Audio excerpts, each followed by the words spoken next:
അങ്ങനെ തന്നെയാണ്. പാവങ്ങളുടെ പാപ്പ എന്നതാണ് അദ്ദേഹം അറിയപ്പെട്ടിരുന്നത്.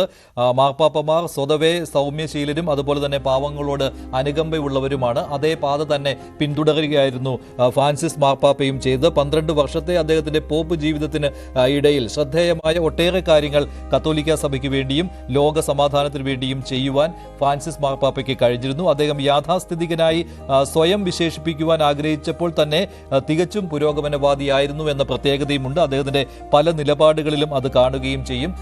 സഭയുടെ വിശ്വാസങ്ങളിൽ അധിഷ്ഠിതമായി തന്നെ നിന്നുകൊണ്ട് പുരോഗമനപരമായ പല ആശയങ്ങളും സന്ദേശരൂപേണ നൽകുവാനും ഇടപെടലുകൾ നടത്തുവാനും ഫ്രാൻസിസ് മാർപ്പാപ്പയ്ക്ക് കഴിഞ്ഞു. അതും അനുസ്മരിക്കുന്നവർ അത് തന്നെ വിശേഷിപ്പിക്കുകയാണ്.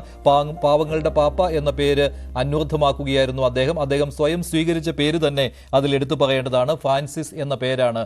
മറ്റു പാപ്പമാർ ആരും സ്വീകരിക്കാത്ത പേരാണ് അദ്ദേഹം സ്വീകരിച്ചത്. ഫ്രാൻസിസ് മാർപ്പാപ്പ എന്ന പേരാണ്. ഫ്രാൻസിസ് എന്ന പേര് അദ്ദേഹം സ്വീകരിച്ചത് വഴി ആദ്യമായി 266-ാമത്തെ പാപ്പയായ അദ്ദേഹമാണ് ഫ്രാൻസിസ് എന്ന പേര് സ്വീകരിച്ചത്. അത് പാവങ്ങളോടുള്ള ദീനാനുകമ്പ അത് അദ്ദേഹം എത്രമാത്രം പ്രകടിപ്പിക്കുന്നു എന്നതിനുള്ള ഉദാഹരണവുമായി മാറുകയായിരുന്നു. ജീവിതത്തിലും അദ്ദേഹം അത് പ്രകടിപ്പിക്കുകയും ചെയ്തു. ലളിത ജീവിതം നയിക്കുന്നവരാണ് സ്വതവേ മാർപ്പാപ്പമാർ. അത് തന്നെ അദ്ദേഹം പിന്തുടരുകയും ചെയ്തു. പക്ഷേ മറ്റ് പാപ്പമാരേക്കാൾ വളരെ ലാളിത്യപൂർണമായ ജീവിതം നയിക്കുവാൻ അദ്ദേഹം താല്പര്യം കാണിക്കുകയും ചെയ്തിരുന്നു. അനാരോഗ്യം അദ്ദേഹത്തെ അലട്ടുന്നുണ്ടായിരുന്നുവെങ്കിലും ജീവിതത്തിന്റെ അവസാന നിമിഷം വരെ അദ്ദേഹം വിശ്വാസികൾക്കൊപ്പം നിൽക്കുവാൻ ആഗ്രഹിച്ചിരുന്നു. അതുകൊണ്ട് തന്നെയാണ് ദീർഘനാളത്തെ ആശുപത്രി വാസത്തിന് ശേഷവും അദ്ദേഹം വിശ്വാസികൾക്കിടയിലേക്ക് വരാൻ താല്പര്യം കാണിച്ചത്. ഈസ്റ്റർ ദിനത്തിലും അദ്ദേഹത്തിന്റെ ഈ പ്രത്യേകത കാണാമായിരുന്നു. ആരോഗ്യം ഒട്ടും അനുവദിക്കാത്ത ദിവസമായിട്ട് കൂടി സന്ദേശം നൽകുവാൻ അദ്ദേഹം ശ്രദ്ധ കാണിക്കുകയും ചെയ്തു.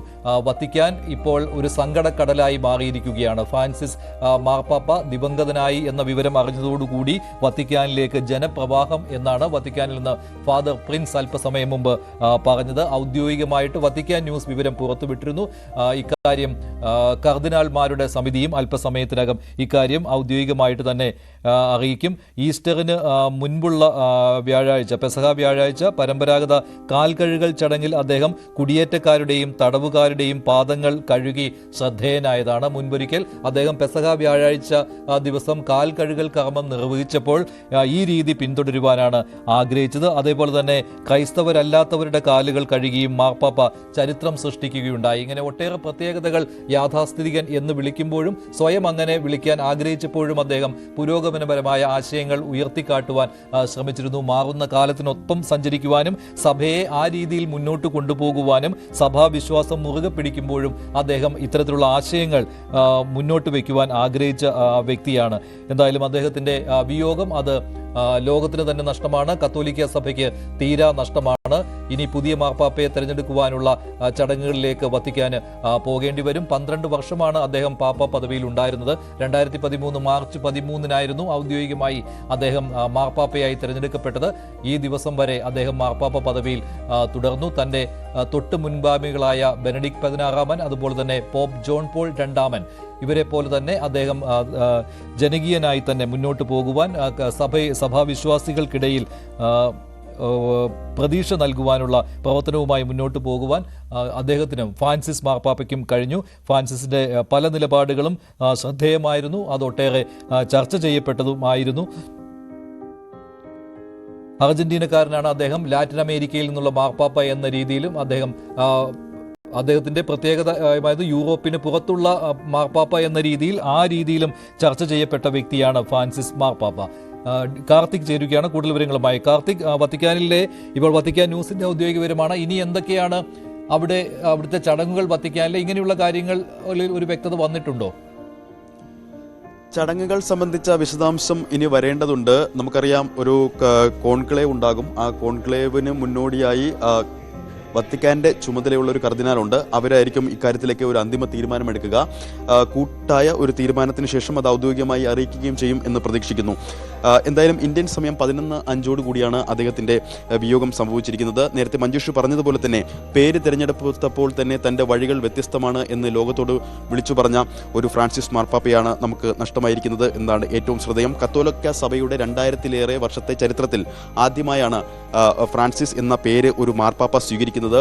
പാവങ്ങളുടെ പുണ്യാളൻ എന്നറിയപ്പെടുന്ന അസീസിയയിലെ വിശുദ്ധ ഫ്രാൻസിസിന്റെ പേരാണ് അദ്ദേഹം തിരഞ്ഞെടുത്തത് എന്നതാണ് ഏറെ ശ്രദ്ധേയം. സാധാരണക്കാരോടും ദരിദ്രരോടുമൊക്കെയുള്ള അദ്ദേഹത്തിന്റെ നിലപാടുകൾ, അദ്ദേഹം അവരെ സ്നേഹത്തോടെ ചേർത്ത് പിടിച്ചു എന്നതാണ് ഫ്രാൻസിസ് മാർപ്പാപ്പയെ വ്യത്യസ്തനാക്കുന്നത്. ആന്റണി ടെലിഫോൺ ലൈൻ ചേരുകയാണ്. ശ്രീ എ കെ ആന്റണി, എങ്ങനെയാണ് താങ്കൾ ഫ്രാൻസിസ് മാർപ്പാപ്പയെ ഈ ഘട്ടത്തിൽ അനുസ്മരിക്കുന്നത്? ഫ്രാൻസിസ് മാർപ്പാപ്പയുടെ വേർപാടിൽ ആദ്യമേ തന്നെ എന്റെ അഗാധമായ ദുഃഖം രേഖപ്പെടുത്തുകയാണ്. അദ്ദേഹത്തെ ഞാൻ വളരെ ബഹുമാനിച്ചിരുന്ന ഒരു മാർപ്പാപ്പയാണ്. അദ്ദേഹത്തിന്റെ ഓരോ പ്രവൃത്തിയും മനുഷ്യ നന്മയ്ക്ക് വേണ്ടിയാണ്. മാനവീയത വക്താവായിരുന്നു അദ്ദേഹം. കുറെ നാളെ അദ്ദേഹം പലവിധ രോഗപീഠകളാൽ ആശുപത്രിയിലായിരുന്നു. പുറത്തുവന്ന ശേഷം അവസാനത്തെ 2 ദിവസം അദ്ദേഹത്തിന്റെ പ്രവർത്തികൾ ഞാൻ പ്രത്യേകം ശ്രദ്ധിക്കുന്നു. ക്രിസ്മസ് ദിവസം അദ്ദേഹം പോയത് റോമിലെ ജയിലിലേക്കാണ്. അദ്ദേഹം ക്രിസ്മസിൽ ദിവസം പങ്കെടുത്ത പൊതുപരിപാടി റോമിലെ ജയിൽ പുള്ളികൾക്കൊപ്പമാണ്. അതാണ് സന്ദേശം നൽകി. അദ്ദേഹത്തിന്റെ അവസാനത്തെ സന്ദേശം ഗാസയിലെ യുദ്ധത്തിന് ഫലമായി കഷ്ടപ്പെടുന്ന സ്ത്രീകളുടെയും കുട്ടികളുടെയും ദുഃഖത്തെ കുറിച്ചും അവിടെ വിഴുന്നത്തിൽ വേണമെന്ന ആഹ്വാനമാണ്. നേരത്തെ അദ്ദേഹം യുക്രൈൻ പറഞ്ഞു. യുദ്ധത്തിനെതിരായി യുദ്ധത്തിന്റെ ഇരകളായിട്ടുള്ള സ്ത്രീകൾക്കും കുഞ്ഞുങ്ങൾക്കും വേണ്ടിയാണ് അദ്ദേഹം അവസാന കാലഘട്ടങ്ങളിൽ ഏറ്റവും കൂടുതൽ സംസാരിച്ചിട്ടുള്ളത്. അദ്ദേഹം മനുഷ്യസ്നേഹിയായ ഒരു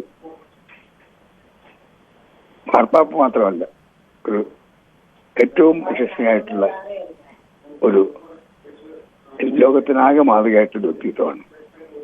ദരിദ്ര രാജ്യമായ അർജന്റീനയിൽ നിന്ന് വന്നു അദ്ദേഹം റോമിലെത്തിയതിനു ശേഷം റോമിലെ ആർഭാടങ്ങളിലോ കൊട്ടാരങ്ങളിലോ അദ്ദേഹം ഒരിക്കലും ആകർഷണമായിട്ടില്ല. സാധാരണ മാർപ്പാപ്പമാർ താമസിക്കുന്ന കൊട്ടാരങ്ങൾക്കും പ്രദേശമായി വീടുകളിൽ താമസിക്കാതെ മറ്റ് കർദിനാൾമാർക്കൊപ്പം സാധാരണ മുഴുവൻ താമസിക്കുന്നത്. അദ്ദേഹത്തിന്റെ ഓരോ പ്രവൃത്തികളും സഭയിൽ നവീകരണം, സഭയിൽ സ്ത്രീകൾക്ക് കൂടുതൽ അവസരങ്ങൾ നൽകുക, സഭയെ പരിഷ്കരിക്കുക, അതുപോലെ ലോകത്തിലെ എല്ലാ മതങ്ങളുമായിട്ട് അദ്ദേഹം സൗഹാർദ്ദം ഊട്ടിയുറപ്പിക്കാൻ ശ്രമിക്കുക. ദരിദ്രർക്ക് വേണ്ടി, ഇന്നുകൾക്ക് വേണ്ടി, പീഡിതർക്ക് വേണ്ടി, പാവപ്പെട്ടവർക്ക് വേണ്ടി നിരന്തരം ശ്രമിച്ചു.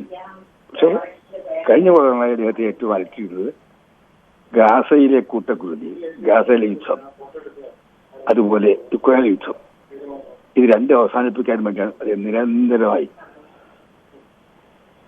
ആഹ്വാനം നടത്തിയിരുന്നു. ലോകത്തിലെ പല നേതാക്കന്മാർക്കും ഇഷ്ടമില്ലാഞ്ഞിട്ടും അദ്ദേഹം യുക്രൈൻ യുദ്ധത്തെക്കുറിച്ച് ശക്തമായി സംസാരിച്ചു. അതുപോലെ ഗാസയിലെ കൂട്ടക്കുരുതി അവസാനിപ്പിക്കണം, അവിടെ വെടിനിർത്തൽ വേണം. അവസാനത്തെ ആഹ്വാനം ഏറ്റവും ആകർഷിച്ചതാണ്. ഒരു മനുഷ്യസ്നേഹിയായിട്ടുള്ള നേതാവ്.